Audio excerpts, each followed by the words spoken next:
Hello and welcome to Check 1 2, where we give you the lowdown on testicular cancer by talking to survivors, advocates and supporters here at the world famous podcast studio Glasgow. Today we have a remarkable guest joining us, David Caulfield, who is an Irish TV presenter, life coach, advocate and testicular cancer survivor. David faced his life-altering diagnosis of testicular cancer in 2020. David speaks openly about mental health, an area we know can just be as challenging as the physical side of any testicular cancer diagnosis. In this episode, David will share the emotional and physical challenges he's faced, his perspective on resilience, and how he's using his platform to connect and inspire others. Ladies and gentlemen, David Caulfield.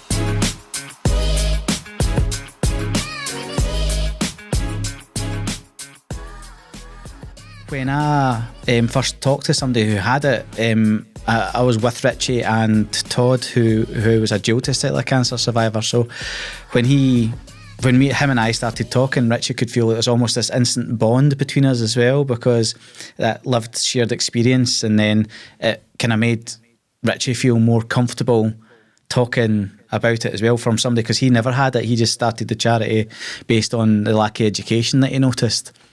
So it was quite interesting that way.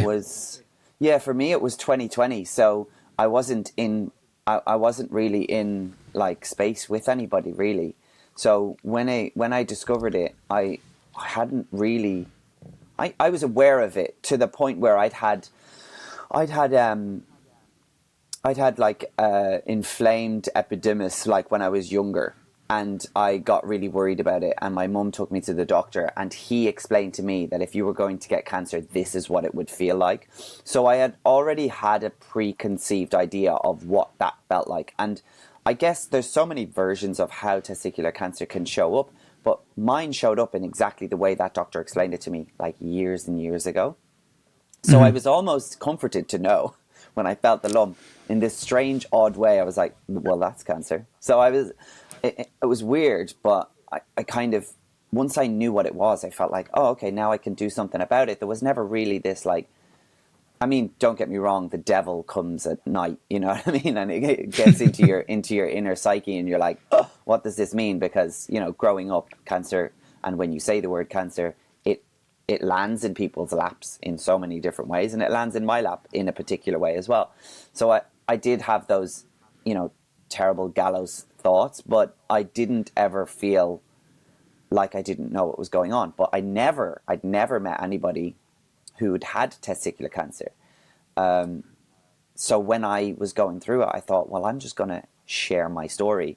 And I'd already been doing a lot of that in 2020 because I was actively working as a life coach for men. So I was doing a lot of online stuff anyway. So it just really kind of felt like the normal thing to do. Like, I've been super honest with you about my mental health and about how to deal with anything that's happening in the pandemic and putting out tips and tricks and stuff like that. And I was like, I feel there was a good month where I was like, I feel like I'm lying to everybody because I haven't told, I haven't spoken outwardly about it. And I was running a campaign on my socials at the time for suicide prevention awareness, which was September.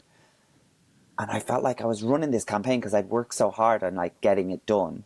And then I was like, oh my God, I'm just such a liar because I'm talking about all of these things, but focusing on this one campaign, but not talking about the elephant in the room. And so when it got to October, I was like, right, I need to tell you something. Which is a great way to do it, and a great way to get that out there as well, you know?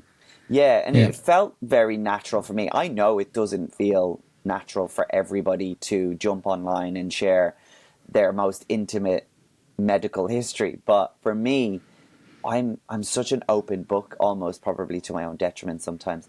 But I feel like a problem shared like helps somebody else. So if I feel confident enough to talk about my testicular cancer and say, have you checked your balls recently? Then I feel like that gives everybody else permission to turn around to their partner or to their friend or to their family member and say, hey, I was watching this video the other day, and did you see David was talking about his testicular cancer journey? What do you know about it? Or have you checked your balls? And it gives people permission to go, or use that video as a way in to have the discussion, because most of the time, and people with cancer and have been through a cancer journey will realize that actually the people who are more worried about the cancer are the people in your close circle. Yeah. Because we know how we feel 100% of the time. I know what's happening with me. I know that I'm healthy, well, I'm of sound mind. I know what the next step is. I trust the doctors. But it kind of feels like your duty to keep them informed and keep them from freaking out. Yeah, I think you're right, and I think I found that as well, because you're so focused on just like the next stage. So everything was coming in, like, I'm going to get my operation. What's the next bit after that? I'm going to get this chemo, and I'm going to get this follow up. And yeah, I think you're always kind of looking out for everybody else in terms of the shock of the cancer diagnosis. Whereas for me, I was very kind of tunnel visioned until the end of it. Were you the same as that? I'd read something really kind of life affirming in 2020 when I was, pandemic and doing all of that thing. And it was just focus on the next step. And to me, as soon as I discovered the lump, the next step was to go to the doctor. And as soon as I went to the doctor, the next step was to get an ultrasound scan. And then it was from there, it was just like, and I mean, say what you like about the NHS and all of it, for all of its faults. Like when you go in with something like this, they just move mountains to get you sorted and to get you figured out. For me, the scariest moment was the realization of having to have surgery. I've never had an operation before in my life. I wouldn't say I was ever really giving it much thought, or would have thought that I'd be very scared about it. I think your mortality comes and meets you at the door one day and you're like, whoa, hold on. Anything can go wrong once you're under anesthetic, under the knife. Like, this is kind of scary, and it feels like I've just been kind of scooting along thinking, oh, I'll just have this surgery and I'll come out and blah, blah, blah. And then I was like, no, but what if I don't? What if I don't? And that felt really real. Or what happens is you allow yourself to accidentally become to go too far down the line. So like I would have suffered with anxiety a lot, which is why I got into coaching and stuff. But that's like trying to predict the future when it hasn't even happened yet. So to me, when I allowed that to come in, it was like, oh, what happens now? What happens next year? What happens the year after? And it was like, no, let's come back. Let's just deal with the next step. You said about going through chemo, which is a whole world that I just was so lucky and blessed and grateful that I never had to deal with. And I guess that's also the reason why I tell my story, because I'm proof that if you catch it fast and act fast, you can avoid having to have chemotherapy, radiotherapy, and it spreading to anywhere else. So when I meet people like you, I'm more intrigued about the journey like after that. Yeah. And I take it then for when you got your diagnosis, and were you already actively kind of doing checks and things like that, and then did you go straight to the doctors, or was there any kind of hesitancy in you at all? So I always say this to people, like, I mean, it's a bit of a blur at the moment I discovered it, but I remember actively checking, but I don't know. When I rewind and go, would I have done that normally? Would I have done that often? And I guess the truth is yes, because for the most part, my line is always, I know my body, and I knew that was something different. So it wasn't that I was checking for testicular cancer. It was that I regularly had a little fumble around that area just to make sure everything was in the right space, and then notice something different. And that difference and my knowledge of what testicular cancer was is how I put two and two together. And then I was like, right, that's that. Unfortunately for me, unfortunately for an anxious person, I discovered it having had a shower and then got into bed, and all of the right times to do it when you're relaxed and when you're warm and you've had a shower and stuff. I lay in the bed and it was like midnight, and I was like, there's nobody in my house. I'm on my own. It's way too late to be calling people to put this on them. And oddly, I would have totally spent nights upon nights worrying about my family members and my friends because it was COVID. So I was constantly thinking, gosh, what if they get COVID? What if we end up, having to go into lockdown or going to hospital? This is a horrible time. So it was very much, the anxiety was very focused on COVID. So when it came around to, should I be anxious about my own testicles? I was like, no, I'm just going to get this sorted tomorrow. Yeah. And I actually managed to avoid the anxiousness. But next morning, the God complex came along and went, I'll be fine, don't worry, leave it. And then a friend of mine rang me on FaceTime, which we would normally do regularly. And she went, what's wrong? And I went, she's a person I tell everything to and I can't lie. And she'd said, what's up with you? And I said, I found a lump yesterday and I'm not really sure what to do with it. And she was like, where was the lump? And I was like, on my testicle. She was like, okay. She was like, you need to hang up now and you need to ring every doctor. I was at home in Ireland at the time. And she was like, ring every doctor and get a cancellation and just get it checked out. She was like, this type of cancer, she was like, it moves fast, it acts fast, but if you slow it down, it could be much worse. She said, so just ring me back when you've got an appointment.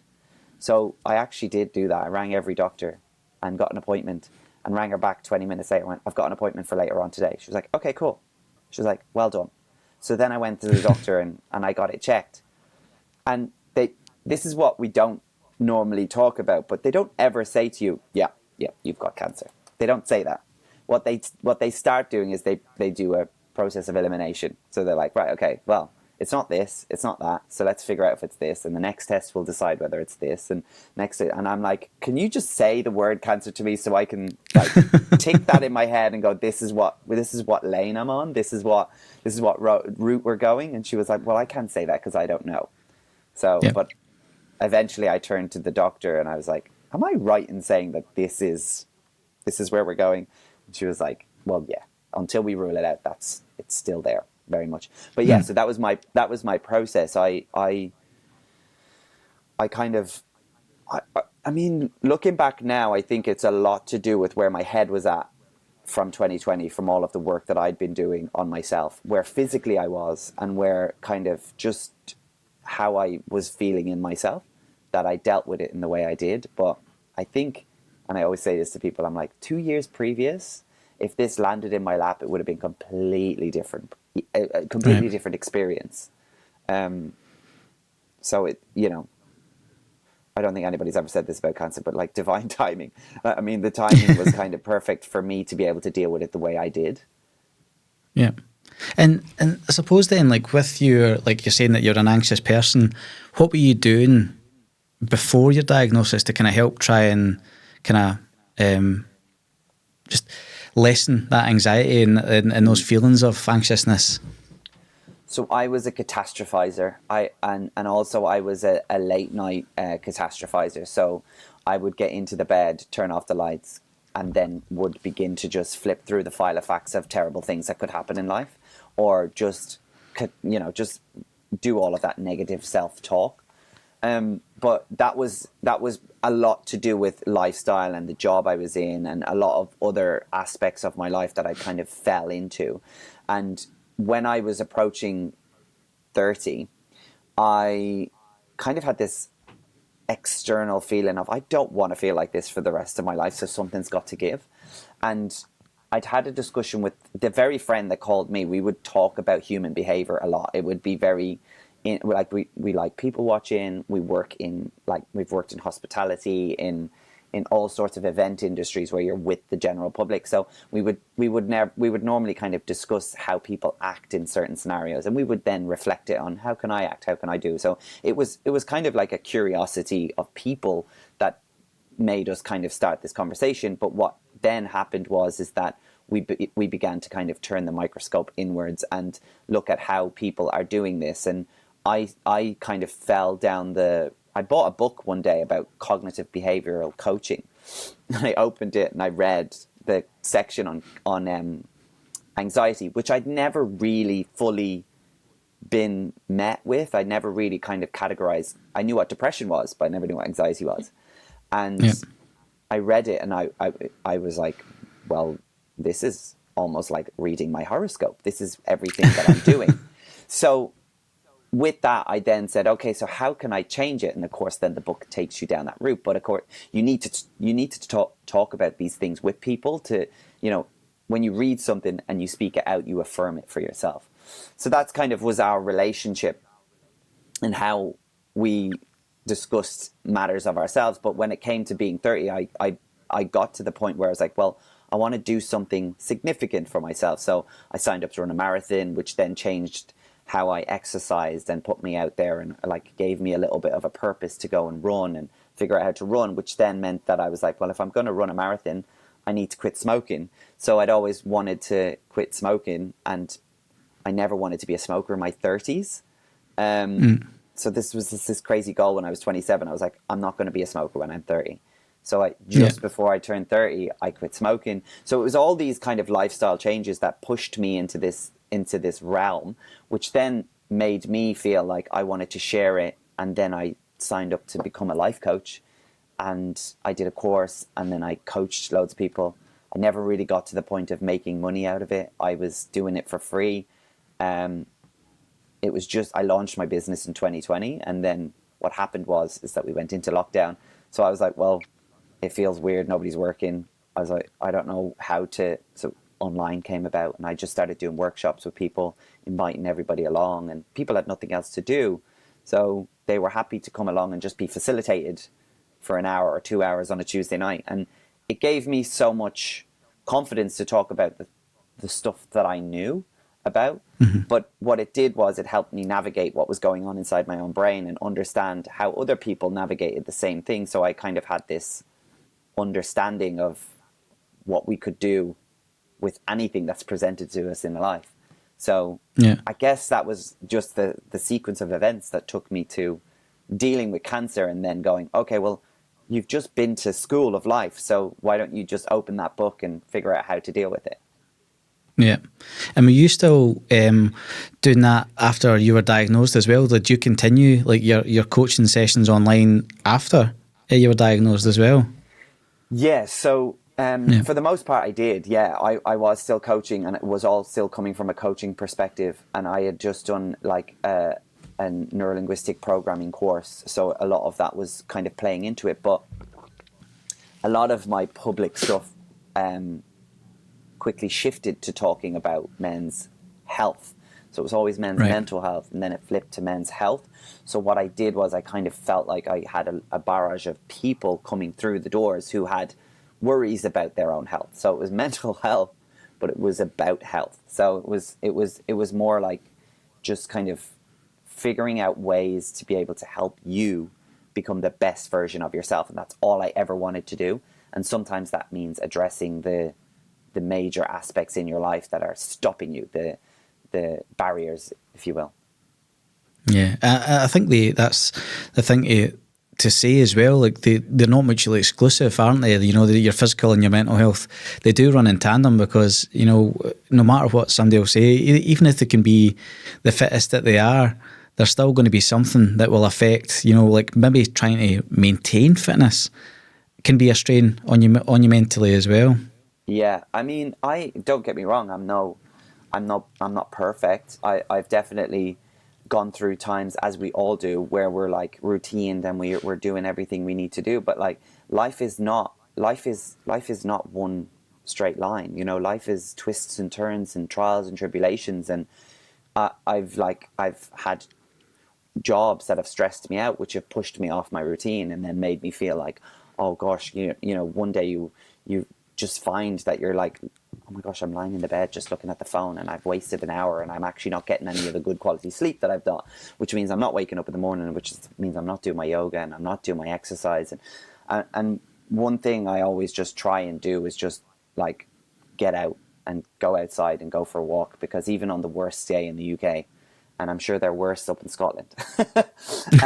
They definitely can be. They're colder. Even on the worst day, sometimes, even if it's a short walk, like the act of getting yourself out the door will definitely give you that feeling of achievement, and you'll come home and you'll just be like, oh, well, now I'm going to make some lunch and blah, blah, blah. So like, that's one thing that I always just kind of pride myself on, is like, you know, sometimes you just have to leave the house to go for a walk around the block, through the field, over to the park and stuff, and then come back. And I like walking, I like being outside, so it keeps me on the straight and narrow. But I'm definitely no oil painting when it comes to like being the perfect model of how to be, you know, your best self. I have to constantly work on it. I've got books that I pull from just to remind me, like, you know, Atomic Habits, living in like the power of now, like the ego is the enemy, and, you know, the obstacle is the way, like all of those different books that I read back in 2020. You don't keep that information, and sometimes you need to remind yourself of why you started. And I think it all comes down to, what if you want to better your life, if you want to be a better person, if you want to change something, then change is scary. But if you know why you're changing it, if you know why you're heading in that direction, then as long as you remind yourself of that why, then you'll always find the way back to the path that you were on. Yeah, and I think that if anybody thinks that they are like they've completed life and they're in their 30s and 40s, you know, I think you've got a long way to go. You know, like you say, we're all imperfect, and we all change, and life change, and people around us change. So to have that reminder to constantly kind of, even if you've got a book or if it's a quote, you know, it's always something that we should look to. I remember like after my treatment, and I kind of started facing my own kind of demons with my mood and anxiety and things like that. My wife had sent me this, I can't remember the full thing, but it was this army general or something in America, and basically like he talked about you can have all these big plans, but if you start the day by making your bed, you've completed one task already. Before you've even stepped out your room, you've completed the task. So feel good about that.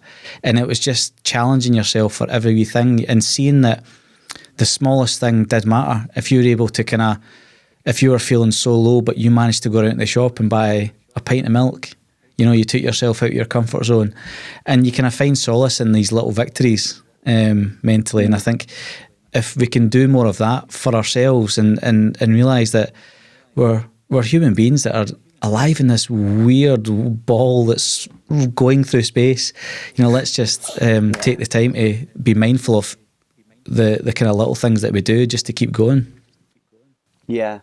One of the things that I definitely found for me was the bed, making the bed thing was something, gosh, I don't know when I learned that. It must be a good 10 years ago, but I definitely, I kind of almost consciously tuned into the fact that this was something that you were achieving in the day, even though it seems minuscule, because the days when you don't feel yourself and you don't do it, you come back to the bed later on that night and you go, I didn't do that, and today was a bad day. You know, so like when you do it, you realize you're already achieving something, and it is something that you can control. But like my thing was, some days when you just don't want to get out of the bed and you just kind of push it off and push it off and push it off, it's that like countdown from 5 and just do it. And that is in so many aspects of your day. But if you start it with that, so you still like just like 1, 2, 3, 4, 5, right, let's go. Like up you get, like, and open the curtain, look out, and just go, right, okay, you know, let's just breathe. We don't have to jump out and then just be running until we get to work and until we get to where we need to be, and then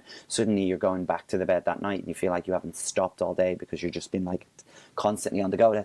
That's not we're not designed as humans to be constantly under this like stress hormone, which is what we live our lives under. We live under this feeling of that we have to be doing stuff. And I love the quote that we're not human doings, we're human beings. So sometimes you just need to be a human, like, and just find those moments in the day where, grab a cup of tea and stand at the window and stare out at the rain or the cloud or the sun and just, you know, enjoy the cup of tea. Don't grab the cup of tea, sit on the sofa, half watch the telly, half scroll the phone. Like, do something, you know, be a human. And have even this morning, my wife had came through and I'd been down and I'd got the kids organised for school. I'd kind of like made sure the dog had, you know, got his breakfast and stuff, and I'm running upstairs to get me ready.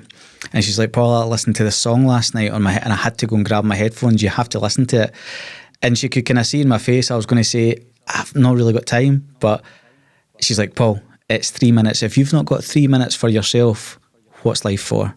So I put the headphones on, lay down, and listened to this beautiful Ambiotics song that she had kind of found last night, and it started my day off so much better than, you know, like being all like having that cortisol running through you for trying to get everybody out the door when actually everybody was fine, you know.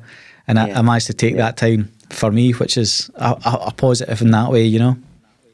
Yeah, it is when you actually find the strength or the, you know, the moment to say that self-talk is so important, like to be able to say, yeah, no, I do have this time. I can. Yeah. Like life is not going to combust when I don't have the time. Can I ask you a question about you were in a relation, you were obviously married when you had testicular cancer, and what did it feel like for you as a man? Like, what was your masculinity?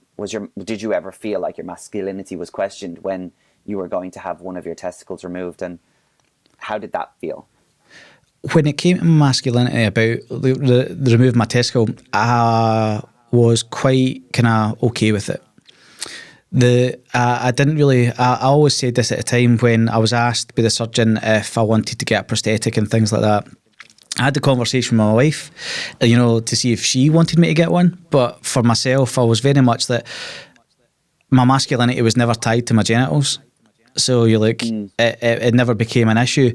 The only time that I felt that about my masculinity was when my fertility level dropped and we were trying to have a second child. And when that wasn't happening, I felt a wee bit emasculated at that point. You know, not being able to kind of like, you know, father a child and things like that made me feel, you know, less of.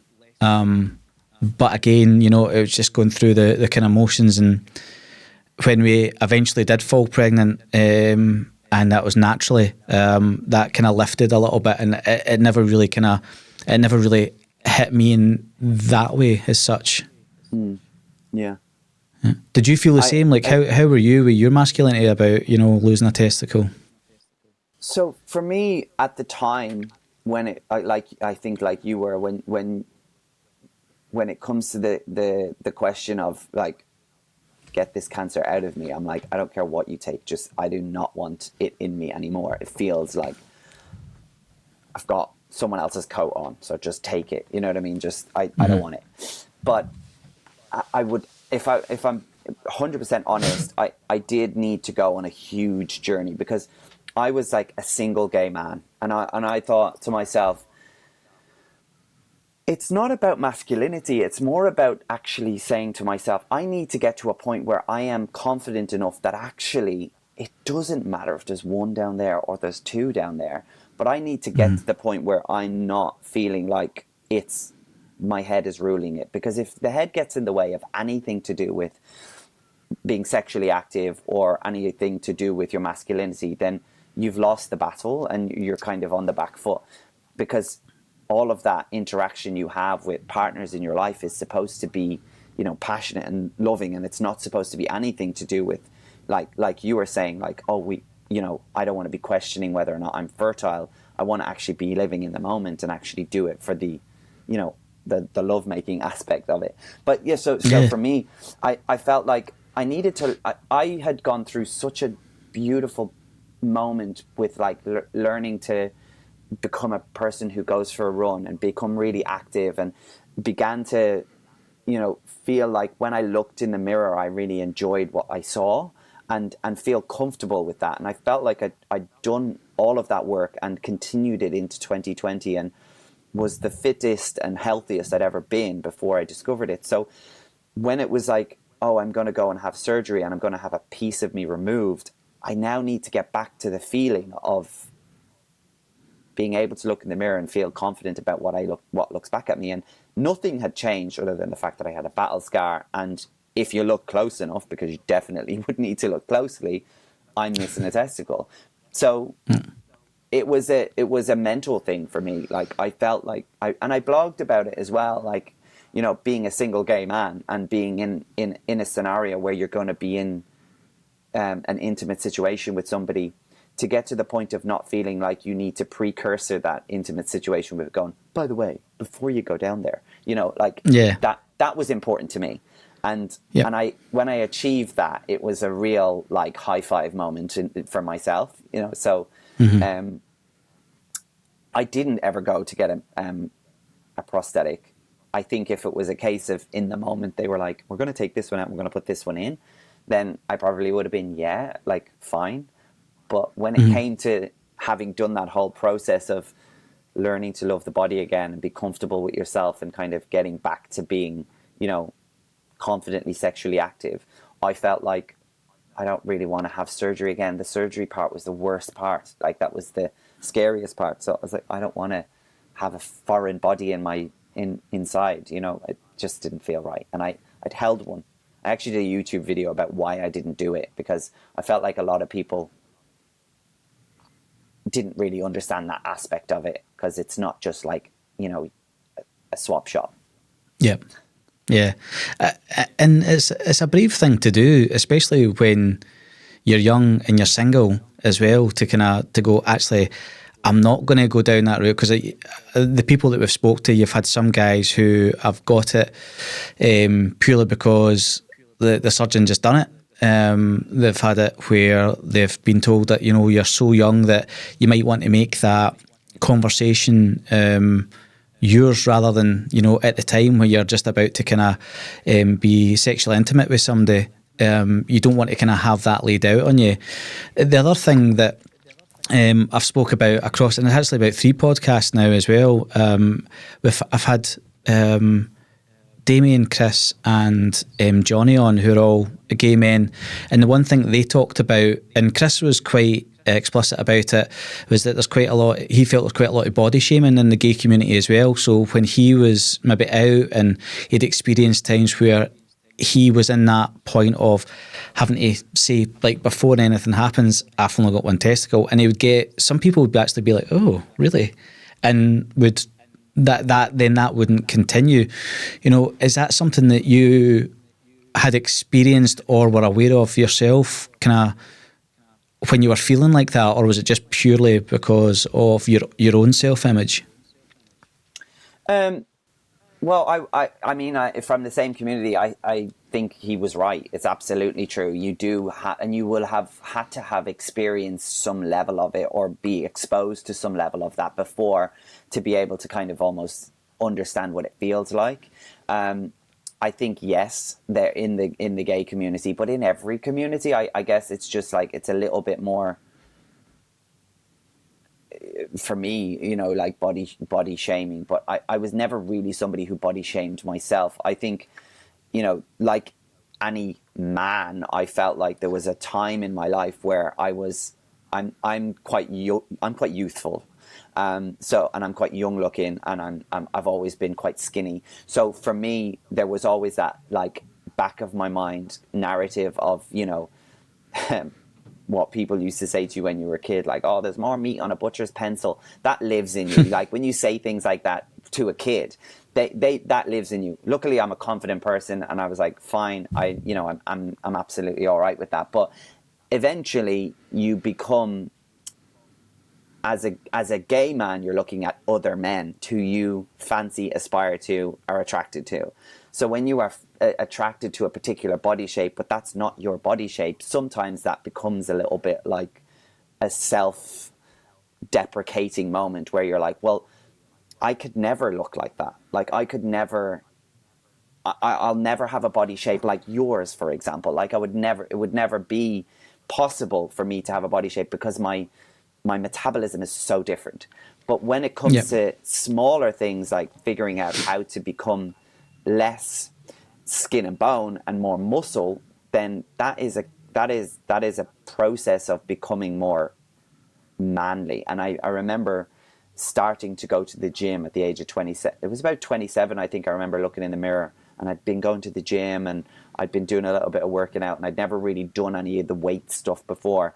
And then suddenly I was like, oh gosh, like, I feel like my body looks and resembles a 27-year-old man for the first time in my life. I'd never really felt like it had anything like definition within it that looked masculine. So I'd done that in 27. So if you fast forward all the way up to 33, I was kind of a little bit more confident with everything, every aspect of my body, but I still remembered that feeling of looking not quite like the people that I was attracted to or the other men in my life that were, you know, in my community and gay. So there is that. And yes, I wanted to, the process of becoming, the blog that I wrote about getting back to sex was all to do with that idea of being able to go into a sexual encounter with somebody that I didn't feel, oh, I need to tell them. And when I did that, that was really an achievement. But that's a mental process. That's an almost like, you know, just bite the bullet and go and figure it out. And eventually, as you go there more and you allow yourself to go there more, then you will become more confident with it and actually realize that in the moment, nobody cares. But if you tell people before you've even met them, then they instantly catastrophize it and they make it sound worse. Yeah. So, I mean, it's definitely a mindset that you can develop confidence around. And I did. And it's what makes me unique. And if anybody has a problem with it, you know, it's a unique process, you know what I mean? Like it's a story to tell. I've got a battle scar, you know what I mean? You wouldn't even notice the scar. And I think sometimes in the moment, not to be too gross, but like in the moment, most people don't even notice when they think there's one on the left, they think the one on the right is the same one. It doesn't really matter. Like, you know, yeah. Yeah.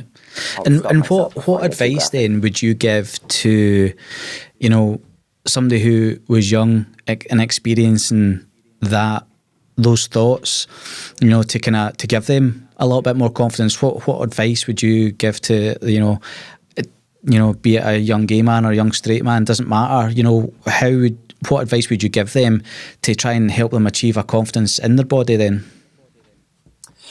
I think most of the time your confidence from within comes from what it is that you actually like about yourself. And when you peel back all of the physical aspects of things, you have to remember what you enjoy and what you love about yourself and all of the aspects you love about the people around you. Because the thing is, your body is going to change so much throughout your life. And yes, you can change it and you can add things to it and you can slow down the aging process. But really, when you start looking after the body you live in, when you start looking after it in the same way of, okay, are you like, for me it was like, well, if I'm somebody that's going into a relationship with somebody and I think that they should have health as a high value in their life, then I'm a hypocrite because I'm drinking, I'm smoking, I don't exercise. So I need to remind myself, well, if that's a high value for me, then I need to live those values in order for me to feel like I am confident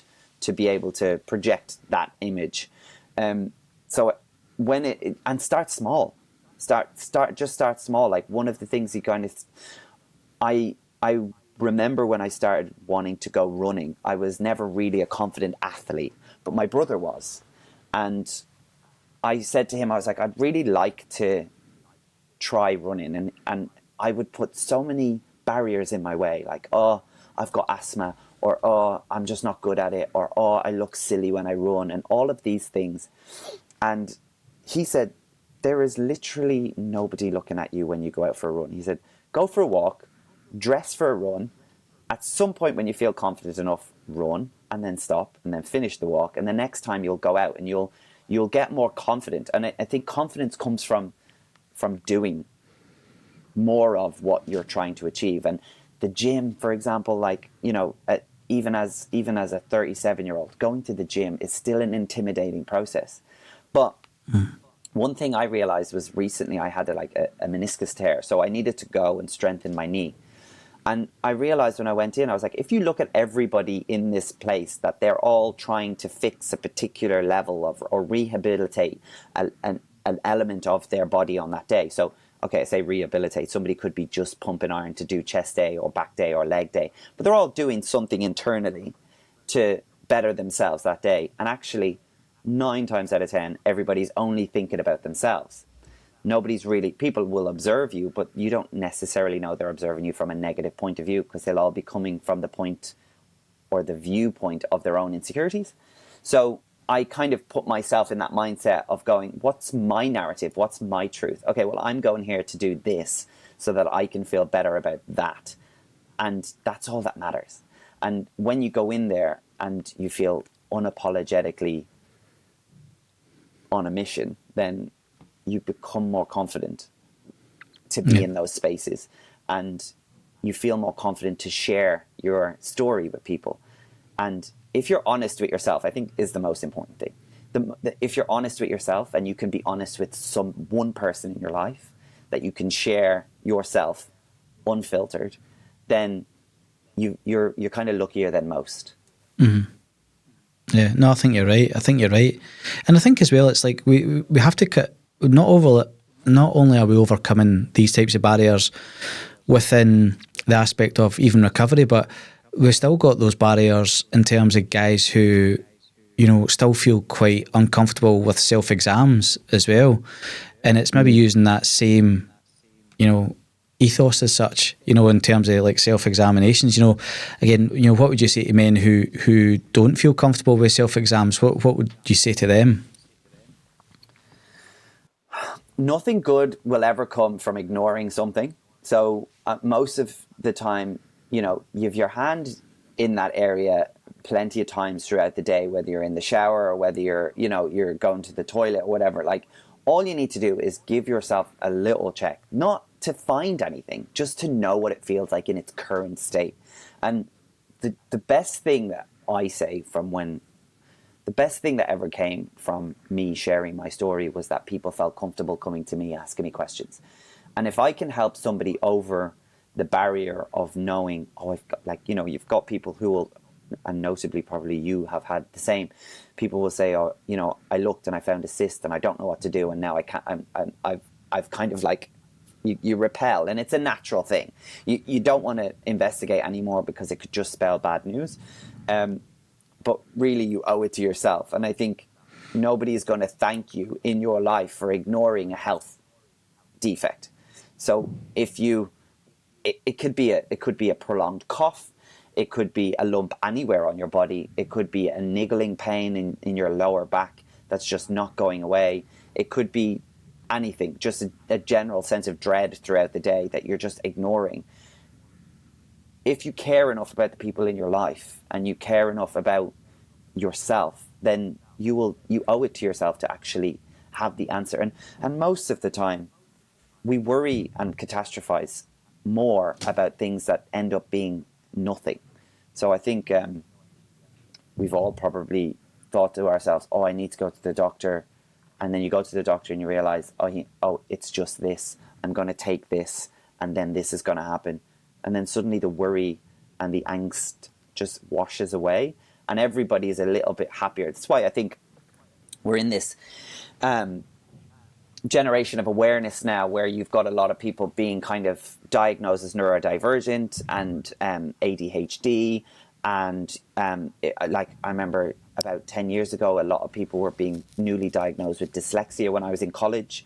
And what happens is globally from the outside, we all say, everybody's got this now. No, everybody's become aware of these aspects of their life that actually have something that they can identify with, which is a title. And that title, for some people to understand and know that has a word in the dictionary, that has a meaning, that has a diagnosis, that has a community of people that understand it and talk about it and can relate to, that's so important to somebody. It's so freeing. It's so personal to be able to say, you and I right now, we have a community. We are connected just merely by an experience that we've been through in our lives. That's what we're talking about right now. That's what brought us together. That's kind of beautiful, because what we don't want as humans is to feel alone.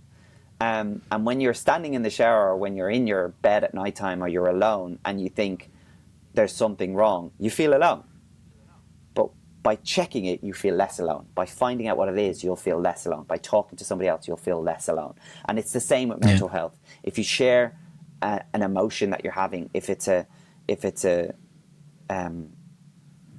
like a suicidal thought, to go to the extreme, or if it's just that general feeling of heaviness or like a constant odd tiredness that's not going away from the more sleep you get. If you share that with somebody, then you're not alone. Yeah, I think that's the thing. We should do that, like you say. It's not just a physical thing; it's your mental health, you know. And we shouldn't be struggling in silence anymore. And I think for all that the internet and has its problems, it is creating communities where people feel safe to speak about the thing that they now identify with. You know, whether it be, you know, ADHD or they might feel that they're on the autistic spectrum. It doesn't matter. Any kind of those neurodivergent issues that can come up for people, there is a place now where they can go, and even if it's just seeing a video of somebody talking about it will make them feel better about themselves.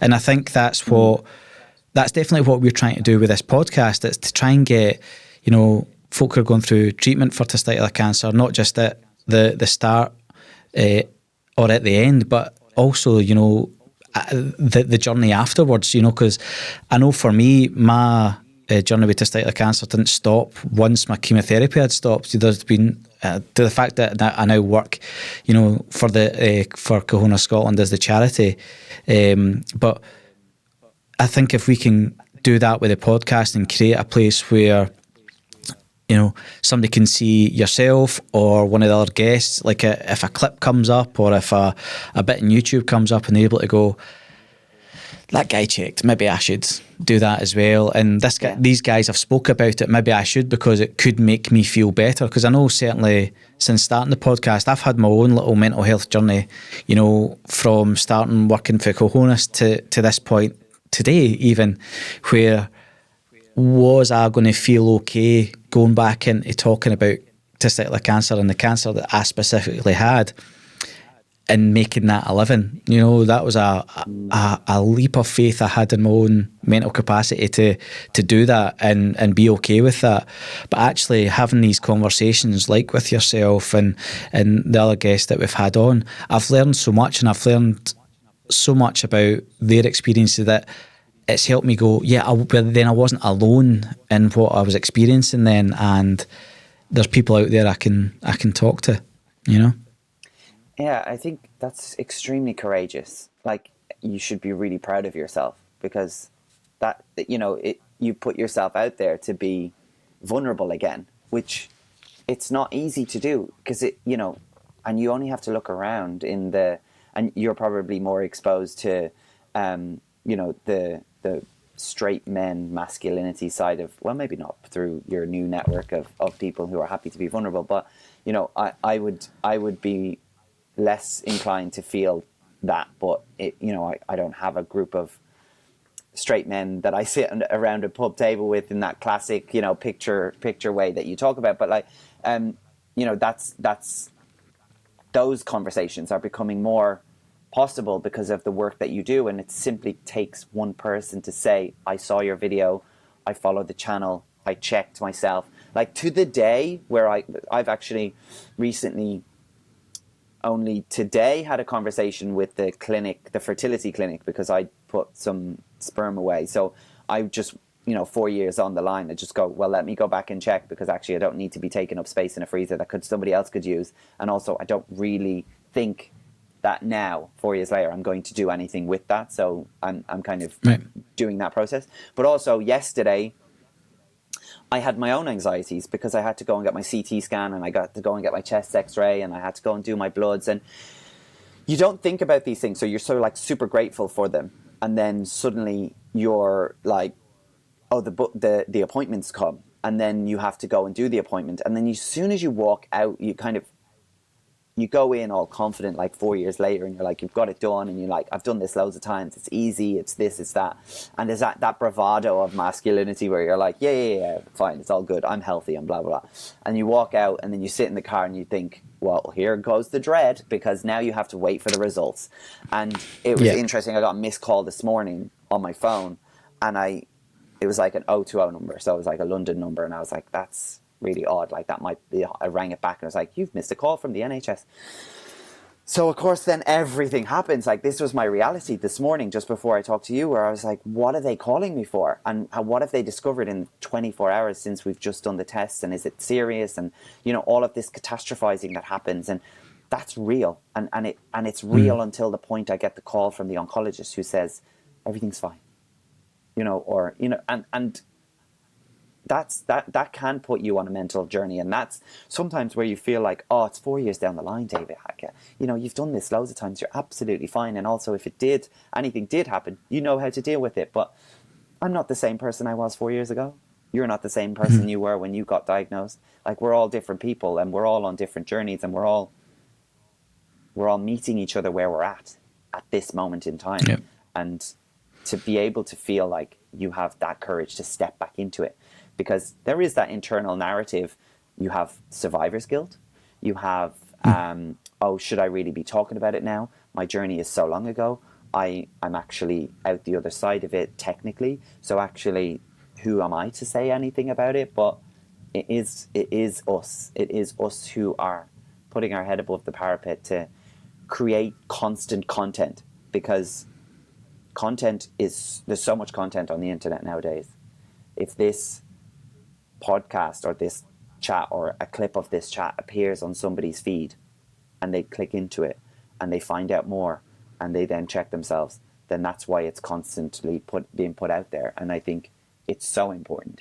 And I feel really, really blessed to have a kind of almost community of people that I'm connected to just because of the content that I've put out. But we're all doing the same thing. So, and there's plenty of space on the internet for more. A year to the day I got diagnosed, a friend of mine messaged me and said, I checked myself a couple of weeks ago because I had a bit of back pain and blah, blah, blah. And I went to the doctor and he was like, I've got testicular cancer and I don't think I would have found it if it wasn't for you. Right. A year later. Which is quite a heavy burden to take as well, but the fact that that they've done that, you know, and how are they now? So they had to go through chemo, but they're out the other side in recovery on surveillance in the same way I am. But it was such an honor, if that's the right word, to be the person that they could turn to in their time and just have somebody that they could talk to and somebody that they felt like they were updating and somebody that knew. So I'm like, you know, I'm asking questions about like, oh, after your surgery, don't forget to, you know, look out for that first poo because, you know, that push is a little bit, stressful, you know, like those kind of things. And they're like, oh my God, thank you so much for telling me that. And you're like, you know, these little funny bits because we find the gallows humor. Like there's a YouTube video of two guys, they're two friends. It's called The Humor in the Tumor, I think it's called. And they go through the whole process and they just talk about it. I don't want to ruin the ending, but unfortunately the guy who had testicular cancer did pass away, but it was documented from the start. And they used to have so much fun talking about the process and they were just really great friends. And I think you can feel very connected to people when you share what's going on in your life because people care, you know? Oh, they definitely do. And I think that's the thing. I think more and more that we are connected in all these other ways that you are finding that people they're more, I don't think sympathetic's the word, but they're more empathetic, certainly, you know, and I know when I went through my cancer experience, a lot of my, you know, I've got a really lovely group of friends, like they're genuinely like lovely boys and I love them dearly, and we've always been really tactile and we're not afraid to say like I love you, do you know what I mean, like you're one of my best friends, like, and I was lucky to have that. And but even within that type of like kind of not stereotypically masculine environment, there still was a bit of a kind of when it came when I got diagnosed, and that I think even me getting going through all that brought us even closer as a group of friends because of that support and realising, you know, it's a really, really short life we have on this planet. You know, it's unbelievably short when you think of how long like the world's existed and we get to share these really beautiful moments with each other. So the fact that we can kind of become closer out of something that, you know, technically, you know, it could have killed me. It didn't, and I'm here and I'm out the back of it, and I feel that weirdly I have a purpose because of my cancer. I think that's the weird thing that happened for me. You know, I kind of chose to kind of run with that and get the job with the charity and go out there and talk to schools and businesses, you know, do this podcast. And I think there's nothing but good can come from, you know, guys like ourselves, you know, talking about it. Yeah. I mean, I enjoy this. Like, I love these conversations. I've always loved these conversations, and even more so now because I know that they have the potential to help save somebody's life. And it's just a conversation. And one, you talk about your friends being tactile. I remember it just kind of reminded me there, like when I was going through it, a friend of mine came down to stay before my surgery, and we were having a night, and I said, don't ask me why, but I just turned around to him and I said, do you want to feel what it feels like? And I kind of felt like, you don't have to. I said, but eventually it's going to be gone, and you're never going to get a school moment like this if you don't, you know. So he was like, you know, proper masculine, but like, you know, he's like a brother to me. Like, and I was just like, you can feel it. Like, it's, and he was like, like, he still talks about that. He's like, I'm so glad that, because I know what it feels like now, and I understand my body now, and I'm looking for it. And also he was like, I feel really honoured to have touched your ball. It's gone now. And I'm like, well, you know, you're one of few. Yeah. But yeah, he like, was that maybe was the last guy. Maybe the last guy to touch you when you had 2 balls. Yeah, exactly. Yeah, and I said to him, like, he was kind of doing. I was like standing there, and I was like, "There's nothing really." I was like, "This is awkward, isn't it?" And you just kind of have a laugh, like, because really, like, you know, we all have them. You know what I mean? Like, so in that moment, it was about him understanding what it feels like, because he was asking all the questions, because he was thinking of himself and what he's looking for, and, you know, when he has kids and what be able to tell them, and how he can communicate with his group of friends, and I thought, this is kind of like the greatest gift I could ever give you, is to be able to know what it feels like. I like what a testicular cancer feels like. But yeah, we kind of laugh about that nowadays, like, you know, and why not? Like, it's a funny little moment, you know, to be able to, because I didn't see many people, because we were still kind of like in the height of lockdowns and tiers and ones and all of this. So there was very few people that you would end up seeing, but yeah, that's a special moment we shared. Well, honestly, I've talked about this on this podcast before, but I'll tell you again. Is like, we were in Krakow for my friend's stag do, and one of my friends, and because I worked in the NHS, but I was in psychiatry, so I always used to tell people, I mean, from here to here I could maybe tell you about, but anything below, you know, the neck, I wasn't that good at. Yeah. But we were drunken on top of this kind of balcony, and he goes, mate, I've got this weird pain in my ball, right? And I didn't really know, could you feel it to see what's wrong with it? And this was months before I was diagnosed. So I was like, yeah. So I had a feel, and I was like, mate, it doesn't feel right, you know, but I don't really know what I'm looking for as such. And he went away and, you know, got checked, and he was thankful it was just a cyst. But I always tell people, I think I John Caulfield his cancer, because 4 months later I was diagnosed with testicular cancer. And I'm like, how unlucky am I? So yeah, so very similar group of friends, mate. Very similar. yeah. It's like, you know, when you've got your best mate's ball in your hand, you're like, I don't know what, should I kiss you? I don't. It's just that, just don't look me in the eye too deeply, because this might turn. Yeah. I promise you, I'm not enjoying this. But that's the thing. You have to have that laugh, eh? One of the first things, I think, like the first things that happened, because I created a little WhatsApp group with the family just to keep them informed and stuff, and, you know, everyone loves a WhatsApp group. I was like, so I called mine the Ball Squad, so they are all like up to date on what was happening with the ball, and it was merely because, like, I wasn't living with my parents, and my mum would worry, and my brother wanted to know everything. So I was like, right, let's like create this little small group of people until we know what's happening, until we can say, this is, you know, to keep them informed. And I mean, the Ball Squad group as an app, or as a WhatsApp group, was just full of innuendos, like, and puns and everything related that you were just think, this is dark.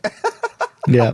But, like, you know, it's those moments that I remember now that got me through, that made me feel good. And there's equally on the flip side of that, like sharing the story to everybody. And I think I said it at the start, is that when you tell somebody about your journey, like, and I kind of blindly went in and sat down with a friend one day, and we hadn't seen each other in a while. And I said, I need to tell you something, blah, blah. And then what happened was the opposite to what I thought was going to happen, is that I ended up coaching her through my diagnosis, because I had just said the word cancer to her, and she got really, really, really upset about it. She was really like, and then it was in that moment I was like, I'm so sorry, because I came in here knowing full how I feel, but actually knowing sweet FA to do with what your experience of cancer is, or what your anxieties around the idea of cancer are. And actually, when you say it, it lands in people's laps completely different. So when we talk about it, you have to be able to bring it with a sense of, yes, you have to we bring the humor, but we bring the seriousness about it as well. Like, you bring the fact that, yes, you don't mess about with cancer, but you also, you're not defined by it. You know, it's not my personality. Having testicular cancer is not my personality. It's a part of what made me who I am, and it's a part of my journey. But I'm equally, humorous about it as I am serious about making sure that you check yourself. And I have to check myself still. I still have one down. It just, I still check myself. It just takes me half the time, like, so. Fair. Yeah. I use that. I say that all the time. Yeah, can I ask, you said your cancer was, what type of cancer did you have? I had what was called an embryotic carcinoma. That was, I found my lump because my testicle is herniated. So my lump was actually grown inside the testicle itself, and then that popped out just because a weakness in the testicular wall. So I think is it a sarcoma, I think, as well. So fast growing. Yeah. So I ended up getting 2 rounds of chemo because of just in case, essentially. Yeah, and it didn't spread anywhere. No, I was really lucky that there was when they looked at this first CT scan, they were kind of like, maybe, so we'll just go with the 2 blasts just to make sure. Yeah. Thankfully, mine was pure classical seminoma. So seminoma, obviously meaning slow growing. So again, I was lucky to find it because it was growing quite slow. So actually, to find it at the size it was pretty. And I was so lucky in how close it was to vessels and the wall and all of this. Like, just a real kind of look at the draw thing, because the testicle itself is, it's covered, and I mean the scrotum as well, but like, the testicle itself, it's an organ. So, it could start growing anywhere in that organ, and once it grows next to a blood vessel, the blood vessels are the superhighways of the veins, so of the body. So I find I didn't know anything about seminomas, carcinomas, and any of that until that moment. But yeah, I always forget to ask people what particular type that they have, because they're not always the same. Yeah, and I think, like, it's what you said at the kind of the top of this as well. You kind of said that you can't remember checking, but you obviously did, and it's because of that checking that you were doing and being so aware and knowing your body so well. And that's the message, like, as Cahonas, that we try to get across, is that the better that you know your body, the easier these things are to detect, and to detect changes in your testicles. And I think you're kind of proof of that, being aware and obviously having checked, and then being able to kind of go, no, that's different, that's not what that should be, and then acting on that is the whole reason that early detection is so successful with testicular cancer. Yeah, and we're all very susceptible. Like, boys will be boys, and they hang out of the body. They're not like secret and hidden away. And things happen. You sit on the crossbar of a bike, or you get an accidental, like, oh gosh. And so in that moment, that pain shoots everywhere, because it's like the central nervous system. So in that moment, the natural feeling is to grab them. So I think in that moment, then you kind of, if you've ever had like a a flick of the ball, or you banged it and you get that pain, you naturally check it to make sure that everything's all right. And I think even if you have the, what they call the bag of worms, if you've ever had like an infection in the epidermis, like then that is really painful. But like the thing I knew about testicular cancer is that it doesn't hurt. But what you do need to know is you have to know what it feels like. And so many friends, so many like people on Instagram have come to me and said, I found this lump, and I'm like, okay, where is it? What do you feel? Is it outside? Is it around the side of the testicle? Is it in the bag of worms? And then like that actually talks people off an edge, because people then are like a little bit more like, okay, I didn't realize that, it's inside the testicle, or it's a swelling of the testicle, or if it's this, and it's actually just education. And people, all of the stuff that's online, I mean, Dr. Google is a horrible thing, but also what people do find, and I find really, really a privilege, is that if you feel like you just need to ask somebody that might know, then I'm happy to be that person. Like, I've had so many conversations with people who are complete strangers to me, and they ask me a question about the testicle, and I say, okay, well, if you've felt something, then what I think you should do is check it, and if it feels wrong, if it doesn't feel right, then go and get it checked, because nobody will laugh you out of the doctor's clinic if you go in with the genuine concern that you think you might have testicular cancer. But then at the best case, they will know what it is if it's not. And that's the first thing I always say is like, well, if you're this worried, I think you should definitely go and get it checked. But also, in the meantime, tell me what you can feel, and I can maybe help you understand what I felt when I had testicular cancer, so you can somewhat rule it out, and then share some of the knowledge that I have. But one thing I always do is I just check with, I will, that person then lives rent-free in my head until I know they've been to the doctor. So many people, I'm like, have you been to the doctor yet? And they're like, oh yeah, sorry, I meant to tell you I went and everything is fine, and actually it was just a little cyst. And I'm like, okay, fine. And then I'm like, okay, you can go now. But then they become strangers again, but like that, for me, because I'm an empath, because I care, they live rent-free in my head, and I always say that if you're worried, check it. We can talk you down from the ledge, but you still need to go to the doctor, because if you don't know if it's normal for your balls to feel like that, then at least you should get it, like, put a stake in the ground and know from this moment on that that's either normal or not. Yeah. No, brilliant. Listen, David, thank you so much for coming on Check 1 2 today. It's been a pleasure. I could talk to you all day. I really could. But we can maybe, if you're ever in town, we can maybe do this again, or even further down the line, have another different type of conversation. I'd love to, and thank you so much for reaching out, but also thank you for everything that you do. Like, I'm definitely a follower. I'm a fan, and I am one of these people who you share many stories and make me feel connected to even more people. So I appreciate what you do, and keep doing it. And it's good to see you, and I'm so glad that you're all well and looking after yourself and remembering to be a being, not a doing. Yeah, no, definitely. No, thank you. And thanks again. Take care. Thank you.